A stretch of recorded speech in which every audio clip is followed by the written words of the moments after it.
Gracias. Muy buenas tardes, amigas y amigos de CONMÉXICO. Señor ingeniero Javier González Franco, presidente de CONMÉXICO, muchas gracias por su invitación. Muy estimado Lorenzo Serviche, fundador o cofundador también de CONMÉXICO. Licenciado Isaac Chertoriski, fundador de CONMÉXICO. Licenciado Emilio Azcárraga, presidente del Grupo Televisa. Contador público Mario Páez, director de Sigma Alimentos. Licenciado Pedro Padierna, presidente y director general de PepsiCo. Muy estimados colaboradores del Gobierno Federal, doctor Jaime Zabludovsky, director ejecutivo de CONMÉXICO. Muy estimadas empresarias, muy estimados empresarios de este consejo, muy apreciables legisladoras que están aquí presentes, amigas y amigos. Bueno, en primer lugar, les pido sinceramente una disculpa por mi retraso en mi llegada. Sí, puntualmente pedí a mi equipo y a que no fueran a retrasar también la comida, porque entonces hubiera sido un perjuicio generalizado, y afortunadamente creo que eso no ocurrió. Pero esta mañana estuve en Acapulco, fui a inaugurar una convención minera, y también hicimos unas reuniones, creo que muy positivas, por cierto, del operativo Guerrero Seguro que hemos puesto en marcha y que afortunadamente en los primeros días está manifestando resultados muy alentadores. Pero esa es la razón de mi retraso. De cualquier manera, me da mucha satisfacción, amigas y amigos, estar reunido con todas y con todos ustedes con motivo de este 15º aniversario del Consejo Mexicano de la Industria de Productos de Consumo, CONMÉXICO. Y caray, pues parecen pocos años en la línea de tiempo, pero se ve que de entonces para acá ha pasado realmente una eternidad. Un poco más atrás, si se quiere, no desde la fundación de CONMÉXICO, sino desde lo que comentaba el licenciado Isaac Chertoriski, cuando se gestó la idea, entiendo, al momento de diseñarse los pactos de estabilidad económica, tratando de imaginarme cómo sería el momento en aquella época. Cada quien creo que tiene un recuerdo más o menos de dónde estaba y qué hacía en aquellos años, en el 87, 88. Pero por lo menos había algunas variables importantes. Por ejemplo, México estaba en una seria incapacidad de pagar su deuda externa. La inflación, de hecho, fue lo que motivó la puesta en marcha de los pactos. Había llegado a tasas de más de 150% anual. Había acumulado en 6 años más o menos 4,000% el aumento de los precios, el índice de precio al consumidor. Y si uno mira en retrospectiva todo lo que ha pasado en México, la verdad es que es una historia verdaderamente sugerente. A lo largo de todos estos años, o de la mayoría de ellos, CONMÉXICO ha jugado un papel muy relevante, no solo al aglutinar a las principales empresas en México, productoras de bienes de consumo, como su nombre lo indica, sino pienso al jugar un papel crítico en este proceso de modernización, de estabilización y de mejora o ampliación de la clase media, como el propio señor Chertoriski lo ha descrito, y el presidente del Consejo, que ha ocurrido verdaderamente en el país en todos estos años. La importancia, además, de la industria, amigas y amigos, es evidente.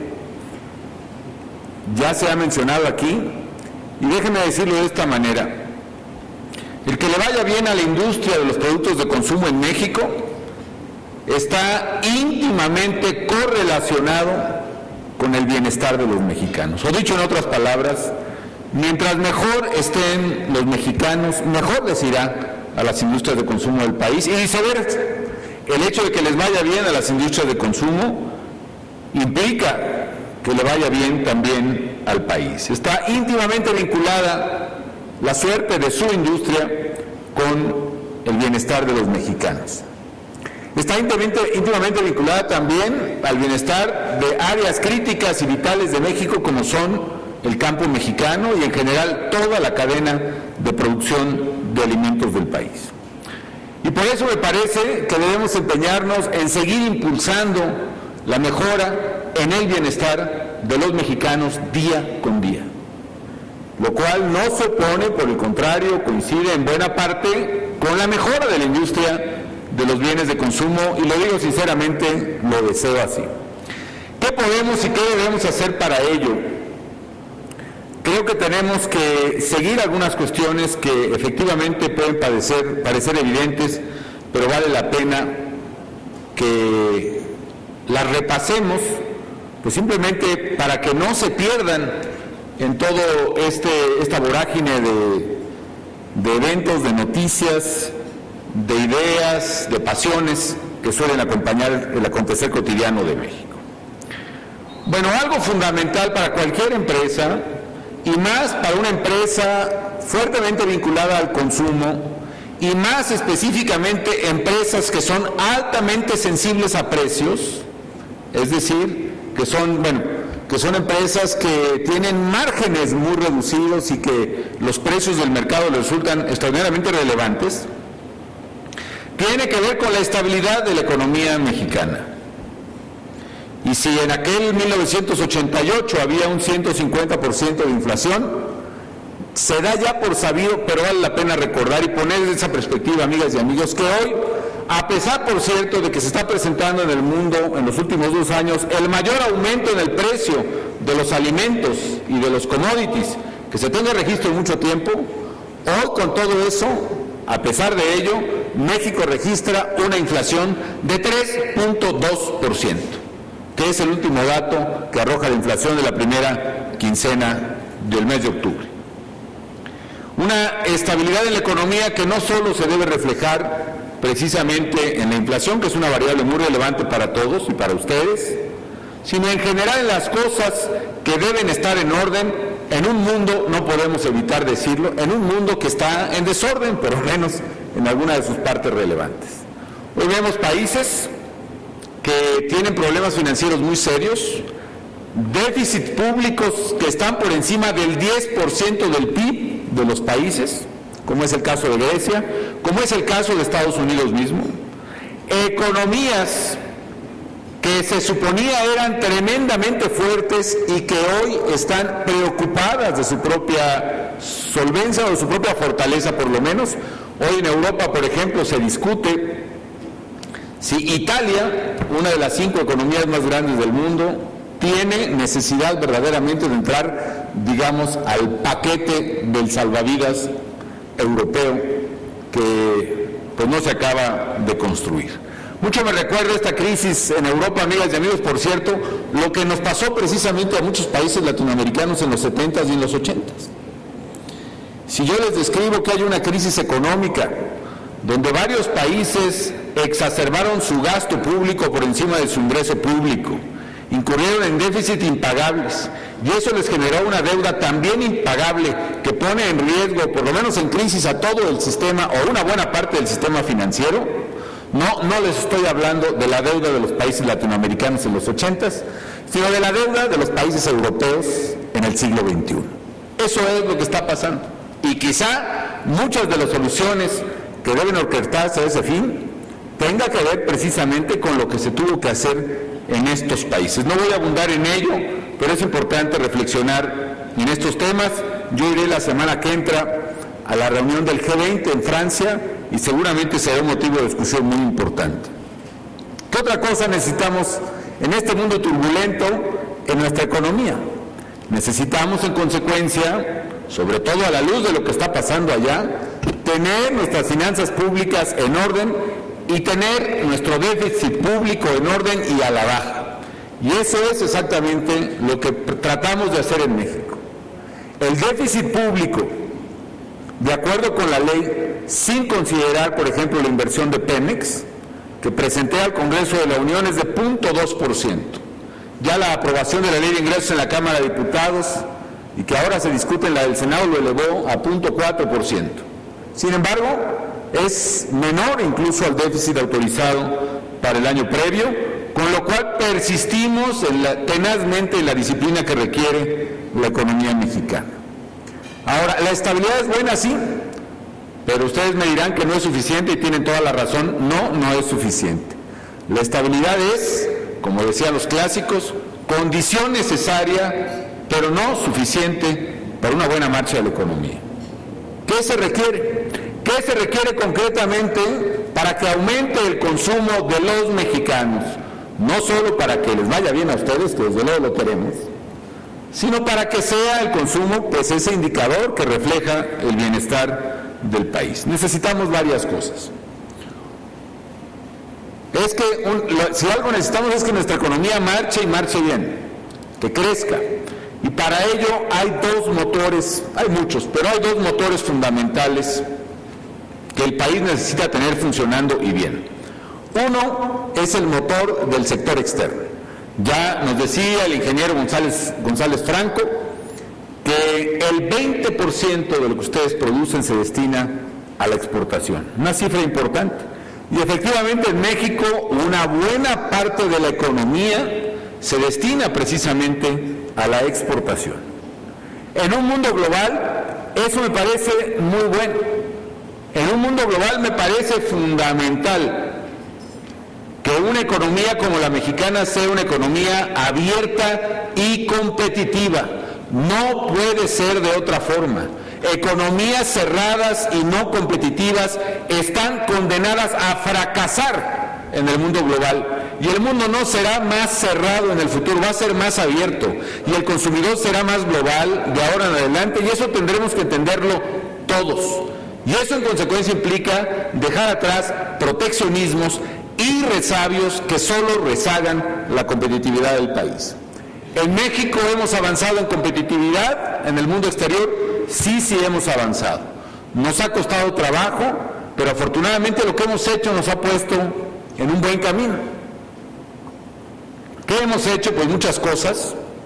Hemos, por ejemplo, desregulado una parte de la economía, desde cosas tan complejas, por lo menos por lo que hemos tratado de hacer, como desaparecer en el 2010 16,000 normas del gobierno federal, desde circulares, boletines, reglamentos, trámites, todo lo que se les ocurra, que se fue acumulando ahí como costra generada por burocracia de varias generaciones y que finalmente se tiene que arrancar. Hemos avanzado en otros factores, sí, mientras otras economías tendieron a cerrar sus fronteras, nosotros aún en medio de la crisis de 2009 bajamos nuestros aranceles del 13% promedio casi al 5% promedio y no se destruyó la planta productiva del país, al contrario, la planta productiva del país se volvió más competitiva y más exitosa. Así lo marcan diversos indicadores internacionales del Banco Mundial, del Foro Económico Mundial, de Deloitte, de A.T. Kearney, de varios de ellos que reflejan el avance de la economía mexicana, pero sobre todo lo reflejan los hechos. Un dato para mí muy revelador: hace apenas unos años las exportaciones mexicanas a Estados Unidos implicaban únicamente menos del 10% del total de las importaciones de Estados Unidos. En nuestro pedazo de pastel era menos del 10%. Este año llegamos ya a ocupar cerca del 13% del total de lo que importa Estados Unidos, frente a otros países que han visto reducida su competitividad y su participación. ¿Qué tenemos que hacer entonces para fortalecer ese poderoso mercado externo que tiene México? Seguir fortaleciendo la competitividad, seguir fortaleciendo a los productos mexicanos en función de sus calidades, en función de su precio y en función de su idoneidad para el mercado mundial. Es un poco ahora como los competidores mexicanos que están haciendo un gran papel en los Panamericanos, la verdad, y nuevamente mi felicitación para todos ellos, ¿no? Ahora sí que están dando, pues si no puedo decir lo que dije el otro día, están dando el extra, como dijo el clásico, para precisamente hacer un gran papel. Pero no basta nada más eso. Lo que hay que hacer es también foguearse. Y si los nuestros únicamente compitieran en el terreno nacional, nunca serían competitivos a nivel mundial. Y me parece que eso exactamente ocurre con los productos mexicanos. Desde un teléfono celular, ustedes saben, por ejemplo, que el 65% de las BlackBerries de todo el mundo se producen en México, hasta una lata de chícharos o de salsa de tomate. Esa competitividad solo se da, válgame la redundancia, compitiendo. Entonces tenemos que ir hacia más competencia y no hacia menos para que funcione precisamente el motor del sector externo. Y el otro, amigas y amigos, bueno, otra cosa que tenemos que hacer en el sector externo es que la diversificación, déjenme citar a una persona muy admirada en México, por mí también y buen amigo mío, como es el expresidente Lula. Él dice, dejen de ver solo a Estados Unidos, y coincido perfectamente con él. Y lo que ha hecho México al diversificarse, en hacer tratados de libre comercio con 44 países para darle acceso a más de 1,000 millones de consumidores, está en la ruta correcta. Y lo que necesitamos es más diversificación y no menos. Y por eso yo les pido, amigas y amigos, que nos ayuden a promover esta cultura de la diversificación y de la competencia. Y por eso México necesita acercarse a economías consumidoras y que crecen. No va a estar el crecimiento de las exportaciones en las economías que no van a crecer por lo menos un buen rato. Estados Unidos no va a crecer lo que quisiéramos mientras toda su sociedad siga pagando la enorme deuda en la que incurrió. Y no me refiero únicamente al gobierno de Estados Unidos, sino a consumidores concretos que se tienen que desendeudar varios años primero.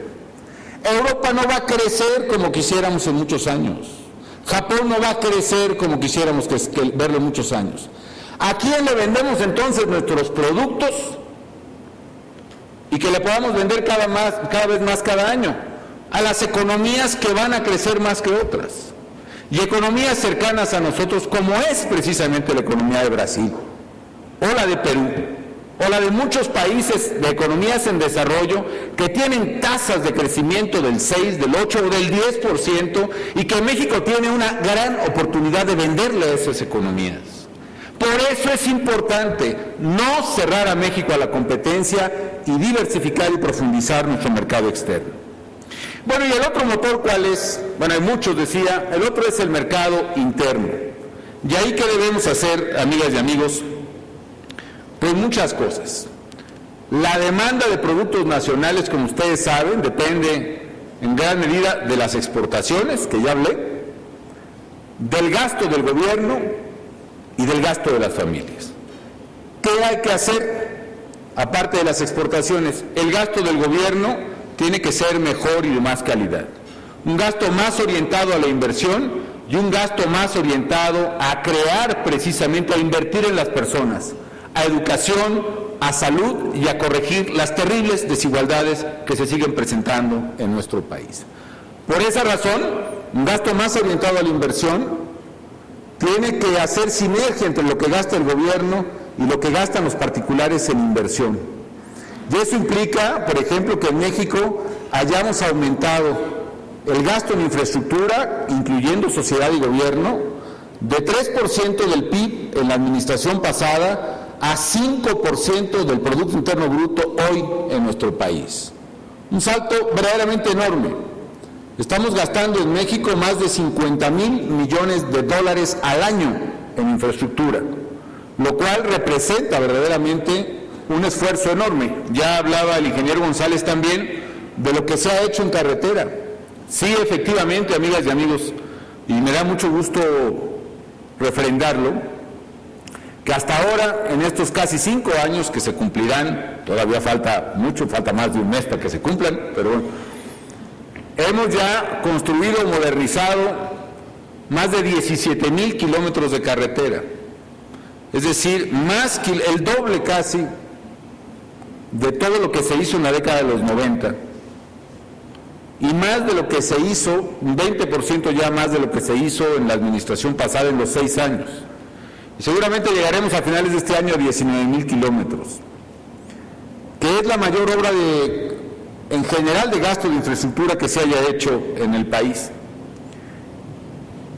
El gobierno trata de hacer eso, el gobierno trata también de gastar en las personas que puedan hacer incluso, no solo crear elementos de riqueza de valor humano, invirtiendo en educación y salud. ¿Qué hemos hecho? Como ustedes saben, en salud estamos luchando por alcanzar la cobertura universal de salud. Hemos casi quintuplicado el presupuesto del Seguro Popular. Hemos elevado la cobertura de mexicanos con un seguro médico de 45 millones, según el dato del censo del 2000, a 103 millones de mexicanos hoy que cuentan con un servicio médico.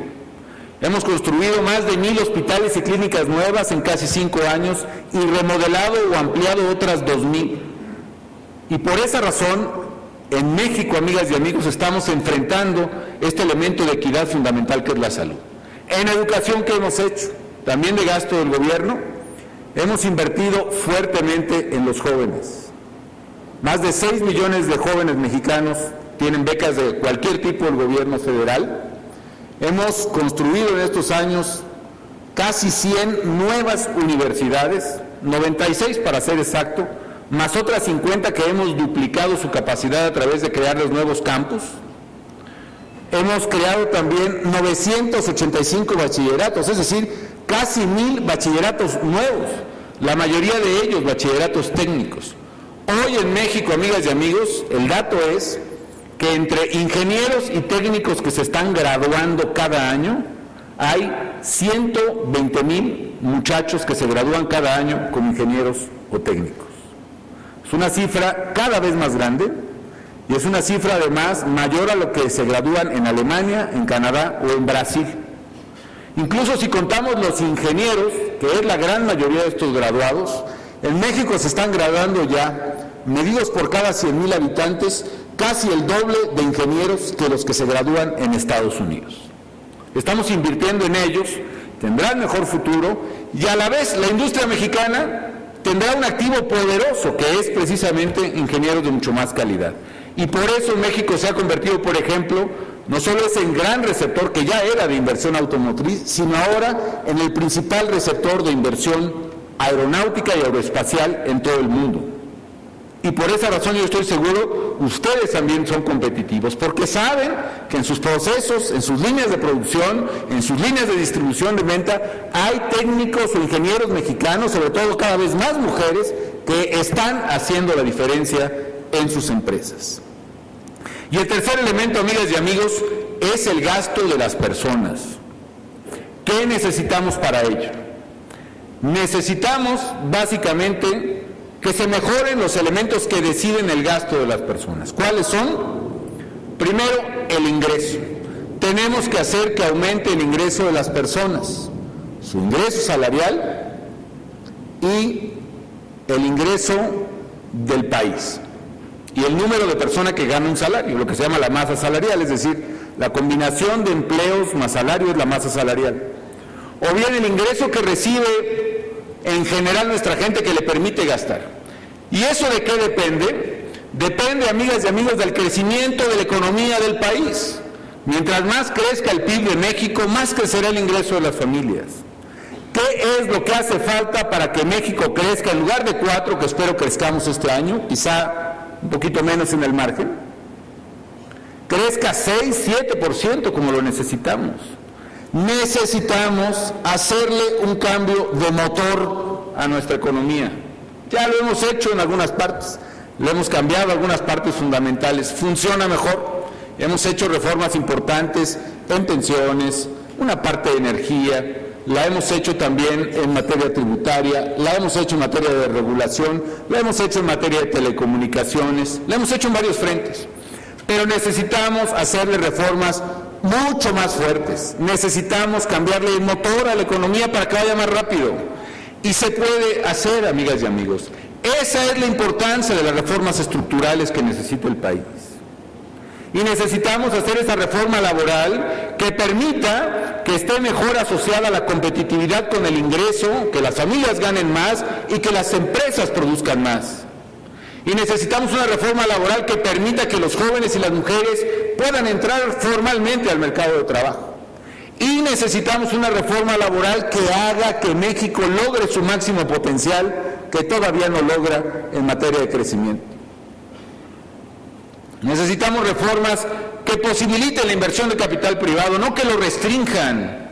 Y no solo capital nacional, capital internacional. Necesitamos que se apruebe, por ejemplo, la ley de asociaciones público-privadas que presenté hace más de 2 años al Congreso. ¿Por qué? Porque en la iniciativa privada está una fuente viva de mejoramiento de la economía y de la infraestructura. Y necesitamos reformas en el sector energético, porque es absurdo, por ejemplo, que permitamos que sí se transporte la gasolina en pipas por el sector privado, pero que no se transporte productos por el sector privado. ¿Por qué razón? Pues por alguna de tantas incongruencias que tenemos en la toma de decisiones de política y en la toma de decisiones también de ciertos partidos en el Congreso. Necesitamos ver a México modernizado, ir más a prisa si queremos que los consumidores tengan más dinero, si queremos que México crezca más rápido, y sí es posible, amigas y amigos. Es más, tenemos que hacerlo ahorita que podemos conducir los cambios y no en otro momento cuando las circunstancias nos impongan los cambios. En momentos de crisis a México se le han tenido que imponer cambios, ha sido muy doloroso. Por ejemplo, cuando México cambió del tipo de cambio fijo al tipo de cambio flexible, en lugar de ser un proceso conducido, sensato, gradual, tuvo que ser, porque se acabaron las reservas, un proceso de golpe brutal que le quitó el ingreso a miles, a millones de familias, que empobreció a otras, que agrandó las desigualdades y que finalmente se hizo, y qué bueno que se hizo. Pero vean lo que está pasando ahora en Grecia. Por no hacer ajustes a tiempo, que nosotros los hicimos con muchos problemas, liquidar luz y fuerza, por ejemplo, para reducir gasto público, aumentar contribuciones que son políticamente muy dolorosas, precios de ciertos servicios y bienes públicos.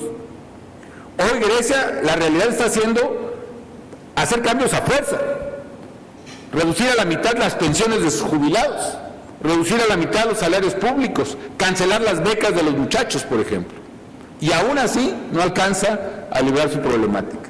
Necesitamos hacer reformas hoy que podemos los mexicanos, y ya no es que nos convenga, es que si queremos en este mundo turbulento que nos toca vivir, que nos vaya bien, necesitamos hacerlas hoy.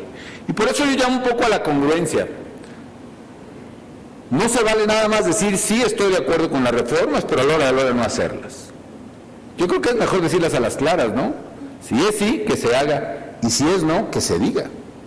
Yo creo que hay que ser congruente en política. Es la única manera en que la sociedad puede darse cuenta, pues, quién es quién. Y finalmente, el último elemento, amigas y amigos, es la propensión a consumir de las personas, la manera en que la gente gasta su dinero. Y miren, esto es un tema fundamental para la industria del consumo. Mientras el consumidor tenga una gran incertidumbre del futuro, mientras le estemos diciendo una y otra vez que todo está mal, como decía algún programa de cómicos de mis tiempos, ¿no? Nada les parece, todo les molesta, todo está mal hecho, ¿no? Mientras les sigamos diciendo al mexicano que aquí no hay futuro, que aquí todo está mal, que esto está como si fuera África Oriental, etcétera, etcétera, Estado fallido y otros temas, en esa medida el consumidor no va a consumir, y la propensión de las personas al consumo es muy relevante para ustedes. ¿Por qué razón, amigas y amigos? Porque es un factor crucial del mercado interno. Pongo algunos ejemplos. Si una persona está cansada de su coche que tiene 20 años o 15 años, desde que se fundó con México compró su coche. En aquel tiempo no había crédito porque estaba el país con tasas de interés de más de 100%, imposible. Bueno, compró su coche o se lo sacó en la rifa de algún partido político que entonces rifaba coches, ¿no? No me acuerdo cuál. Y quiere cambiar de coche. Mi esposa se sacó uno, por cierto. Margarita se sacó un coche, ¿no? Ya no quiero pensar en aquel dicho mexicano de que afortunadamente lo juego, porque entonces sí me va mal, pero como era vendedora de boletos y había una rifa entre vendedores, se sacó. Y no es otra historia. Pero suponiendo que alguien que tiene un coche de hace 15 años y lo quiere cambiar, o de hace 5 años, y lo quiere cambiar, y ve un panorama negro, que todo está mal, que todo es un fracaso y que no hay futuro, no va a cambiar su coche. Y los obreros de la fábrica en San Luis o en Cuernavaca o en Hermosillo que producen el coche no van a vender un coche. Y los miles de distribuidores en las agencias no van a tener su comisión de venta de coches. Y ellos no van a comprar lo que ustedes venden. Y si hay un señor que le está yendo bien vendiendo camisetas en los Panamericanos, pero sigue esto de que caray, todo está mal y de que todo es negro y de que no hay cosas buenas en México, lo cual es una gran falsedad y una gran mentira, perdónenme, que a veces nos decimos los mexicanos. Tenemos muchas cosas buenas y verdaderamente buenas, extraordinarias. Creo que la clave es ponerlas en balance. Yo no digo que ocultemos las malas ni que ocultemos los problemas, pongámoslos en balance. Miren, incluso en el tema de la violencia que tenemos, las Naciones Unidas publicaron su reporte de violencia la semana pasada.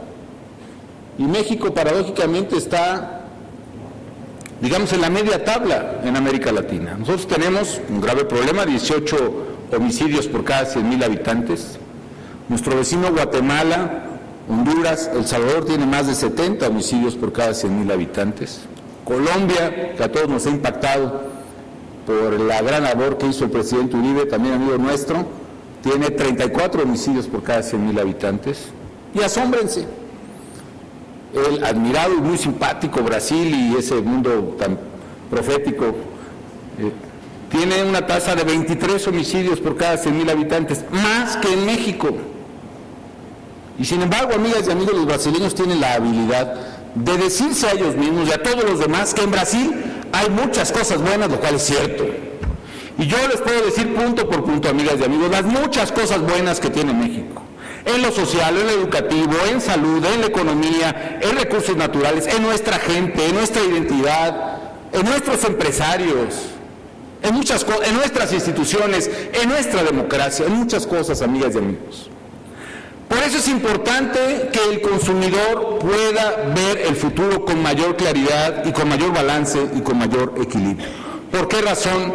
Porque esa persona decía que vende camisetas en los Panamericanos y les está yendo bien. Si no tiene esa perspectiva equilibrada, para vender más necesitaría una máquina de coser adicional, no la va a comprar porque va a tener miedo del futuro. Y si alguien acaba de tener un bebé en su familia y necesita un cuarto adicional o una casa distinta con un cuarto adicional, puede hacerlo, tiene el dinero, tiene el crédito bancario, no la va a comprar, amigas y amigos. Y ese factor que reduce notablemente la propensión al consumo de los consumidores, es un factor crítico del mercado interno. A veces nos preguntamos, ¿qué hacer para que crezca el mercado interno? Eso, hacer que la gente pueda consumir, que la gente consuma racionalmente, con base a información equilibrada, que el ingreso de la gente crezca por el crecimiento de la economía, por el crecimiento de los empleos formales, por el crecimiento de las empresas, que crezca el mercado interno a partir de un gasto mucho más orientado y mucho más sensato del gobierno. ¿Es posible hacerlo, amigas y amigos? Sí, sí es posible. Los problemas de México, amigas y amigos, no son problemas que vengan de la fatalidad. No son asuntos de destino, son asuntos de decisiones humanas y son asuntos de liderazgos públicos, y en eso tenemos una responsabilidad gobernantes y legisladores, y también de liderazgos sociales como los que ustedes notablemente encabezan. Muy queridas amigas, muy queridos amigos de ConMéxico, finalmente, y perdón por extenderme en el uso de la palabra, quiero agradecerles muchísimo, presidente, la responsabilidad con la que ustedes se han conducido. La responsabilidad con la cual ustedes, en momentos críticos del país, desde aquellos momentos de inflación galopante que tuvo que cerrar un pacto, desde el momento que la economía mexicana estaba destrozada por la crisis del 95, que es cuando se funda ConMéxico, o los momentos que ahora enfrentamos, ha estado la presencia de los industriales del consumo siempre responsable en la vida de México. Tuve la oportunidad de reunirme con el Consejo la primera vez que lo conocí, hace ya casi 10 años, siendo yo coordinador parlamentario, y que me reuní precisamente con el Consejo siendo el presidente ejecutivo, entiendo, Francisco Rojas, hoy paradójicamente coordinador parlamentario. Y sé de la enorme responsabilidad con los asuntos de México de este Consejo. Quiero agradecerles enormemente su colaboración y su comprensión en el tema de la obesidad y la salud. Sé que no es fácil, amigas y amigos. Sé que no es fácil cambiar miles de productos rápidamente. Sé que a todos ha costado, pero México verdaderamente lo necesita. México necesita que sus niñas y sus niños tengan menos peso desde la edad temprana. México necesita, además de cambiar sus hábitos alimenticios y de ejercicio, también necesita mejor calidad en lo que come y en lo que consume. Y la responsabilidad con la que ustedes los han asumido, yo verdaderamente lo celebro y lo admiro. Es muy importante. Yo solo pido que piensen en ustedes mismos, o quizá en sus padres, o en algún pariente querido que haya sufrido las gravísimas consecuencias de lo que son las enfermedades más caras y más penosas y más dolorosas de la edad adulta hoy, las enfermedades cardiovasculares y la diabetes.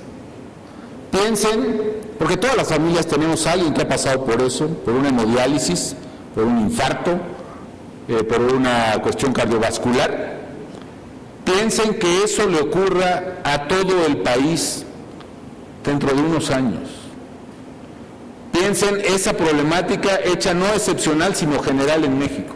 Necesitamos combatir verdaderamente la obesidad y no lo podríamos hacer si no ha sido por el esfuerzo de ustedes. Sé que tenemos muchos temas que tratar. Créanme, siempre tendrán en mí y en el gobierno federal que encabezo la absoluta disposición de trabajar por lo que sea el mejor interés del país. Incluso, por cierto, en estos temas del consumo. Estamos platicando con algunos actores que proponen de una manera muy interesante cosas que mejoran precisamente la visión de México sobre sí mismo. Yo por eso celebro enormemente lo que hace Iniciativa México cada año. Es un esfuerzo genuino de alimentar precisamente con factores positivos una realidad que durante muchos años solo le hemos alimentado casi con factores negativos. Es bien importante eso. Como también celebro lo que muchos sugieren de por qué no preparar en México algún evento, algún día, algún fin de semana, algún esfuerzo colectivo en el que el gobierno, los industriales, los medios, todos pongamos algo para que la gente pueda consumir un poco más sin dañar precisamente su economía. Estamos trabajando en ello, ojalá se pueda hacer algún día en México. Pero mientras tanto, amigas y amigos, lo fundamental es tener sociedad responsable y gobierno responsable. En lo que a nosotros toca, estamos tratando de cumplir con nuestro deber, que es servir a nuestro querido México, a nuestro gran país. Y en lo que a sociedad responsable corresponde, me queda muy claro que en ustedes, en el Consejo de la Industria del Consumo, en Conméxico, por supuesto que hay líderes y sociedad responsable. Gracias por ello y sigamos trabajando muy, muy fuerte por nuestro querido México. Muchas gracias.